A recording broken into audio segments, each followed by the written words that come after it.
সমুদ্রের ঢেউয়ের মতোই মানুষের জীবন, কখনো শান্ত আবার কখনো উত্তাল। সমুদ্রের কাছে আসলে বুঝতে পারবেন যে প্রকৃতির কাছে আমরা কতটা ছোট।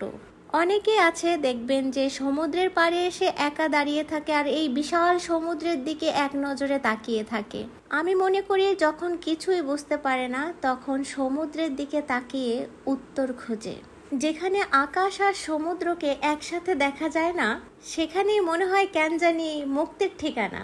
আর আমার ভাবনাগুলোর খোঁজ কখনোই কেউ সেইভাবে পাবে না, কখনো নদীর মতো, কখনো আবার সমুদ্রের ঢেউয়ের মতো। সমুদ্রের ভিতরে যেমন একটি নদী হারিয়ে যায় আর স্বার্থের দুনিয়া, স্বার্থ ফুরালে স্বার্থের কাছে যত ভালো সম্পর্ক হোক না, স্বার্থের কাছে সেটাও হারিয়ে যায়। কি বন্ধুরা, আমি কি কিছু ভুল বলেছি বলেন? হয়তো বা অনেকে ভাবছেন আমি কবি কবি কথা বলছি, আসলে আমার কথাগুলো বাস্তব কিনা কমেন্টে জানাবেন। আমি কিন্তু মাঝে মাঝেই কুয়াকাটা আসি, আমার সমুদ্র সৈকত ভালো লাগে, এই জন্য কুয়াকাটার ছুটে আসি। কারণ মাদারীপুর থেকে কুয়াকাটা খুব বেশি দূরে না, কক্সবাজার যেতে হলে আমার অনেকটা সময় লাগবে। যতবার আমি সমুদ্রের কাছে আসি ততবারই মনে হয় কেন জানি আমি নতুন করে বাঁচতে শিখছি। একটু খেয়াল করে দেখবেন সমুদ্র কিন্তু তার হাল কখনোই ছাড়ে না, আর তার ঢেউ সব সময় এগিয়ে যায়।